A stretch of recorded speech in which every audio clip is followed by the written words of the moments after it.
Now, Dr. Diane Buffalin is a clinical psychologist with more than 30 years of real-world experience.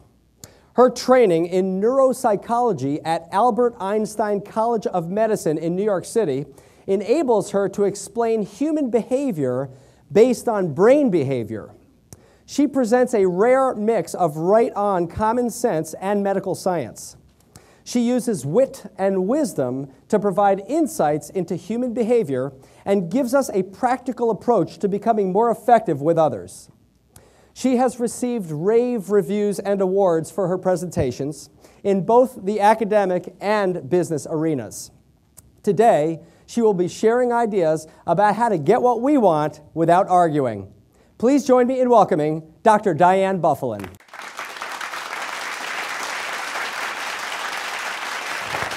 Well, good afternoon. In case you should find yourself feeling bored, not likely, but just in case, let's arrange a secret signal that you can give me, okay? If you feel bored, I'd like you to take a big yawn, at which point I will immediately point to you, ask you a question, you'll have a rush of adrenaline, you won't be bored. You got problems, I got solutions, okay?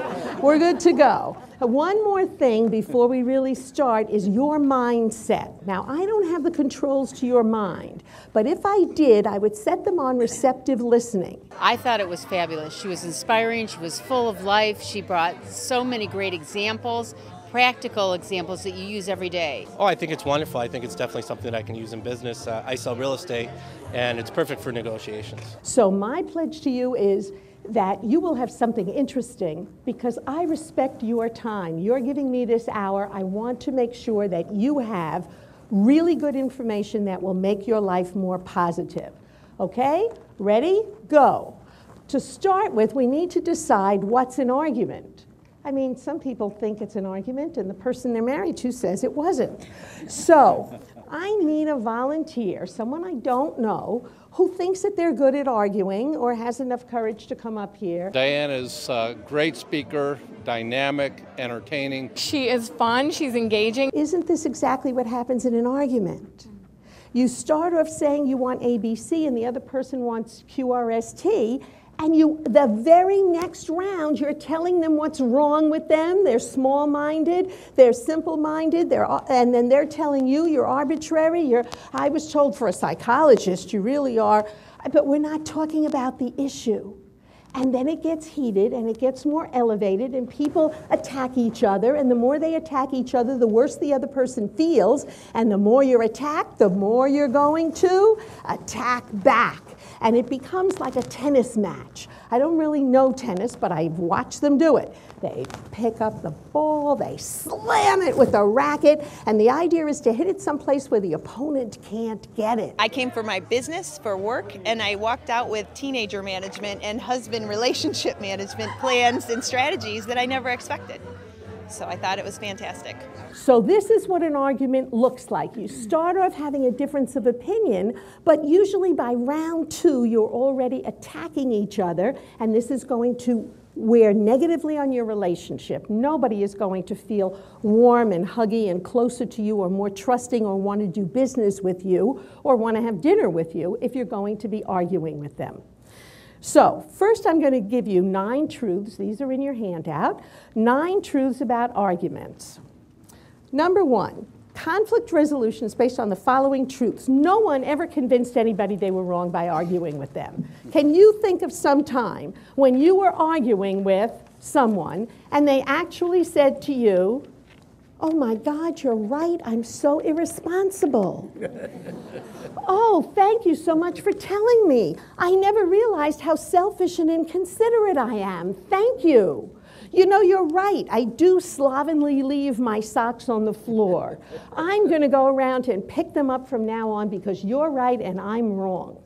That ever happen? Very good seminar. It was very entertaining, a lot of great information, clearly given, and with a lot of humor. So it was a very enjoyable hour. You know why they don't listen? Because they're so busy thinking about what they're going to say next, right? When somebody's yelling at you, you're not taking in their position and saying, "Boy, that's an interesting position. I never thought of that." No, you're already winding up ready for your turn at bat when you're going to get to pitch one out to them that they won't be able to hit back at you. Number 3, when people argue, they repeat over and over. Have you noticed that? I see the nods in the room. You know why they repeat over and over? Read number 2. They know you weren't listening. She made it personal, but yet made it clear what we have to do for conflict resolution. I really liked it a lot. 4, when people argue, they say disrespectful and hurtful things to each other. Why? Because they're trying to win. And the way they win is to dominate and nullify the other person. Say you're wrong, you're stupid, and not only that, your mother said so, your cousin said so, your mother told me you were colorblind and couldn't pick out your own clothes. They told me this before I married you, right? Because we're trying to defeat the other person and prove them wrong. When will that happen? Never. Because nobody wants to be run over. Nobody wants to be proven wrong. She just draws you right in. You really want to listen to everything she says. So, what can you do to apply this? You need to know that the more upset you are, whether you're mad or sad or scared, the more upset you are, the less smart you're going to be. And you will not be able to plan a strategy for a successful outcome because your brain is compromised by the limbic system microwave being hot and emotional. I think I've made my point. What can you do about it? Well, what you do about it is you don't get mad to begin with. How do you do that? We're going to get to what this strategy is that will stop the argument after the first sentence. I learned a lot, and I was real excited that I saw this with my husband, because hopefully we can both implement it and have better relationships. And number 8, all arguments result in alienation and destruction of relationships.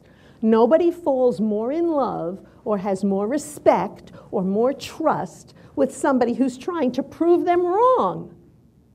I love that look. I love that smile. Like, oh, I never thought of that. That's pretty good. Good. So psychologists don't say don't argue. We say only argue if you want to weaken a relationship, if you want to promote frustration, if you want to prove to the other person that you don't understand, if you want to say things that are hurtful and not smart. Have I convinced you that arguing is a destructive waste of time? Good. Now we're going to get to what do you do instead?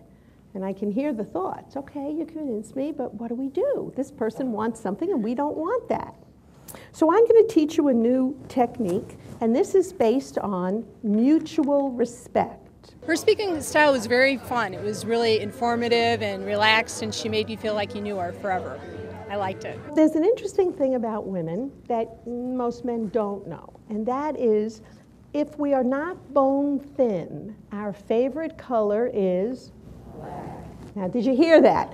Now, let me ask you, ladies, we didn't arrange this, right? I didn't ask you to say this. Okay. She was fast-paced and energetic, very from the heart. So consequently, when I go shopping, I come back and say, oh, honey, I bought a coat. And he says, you bought another?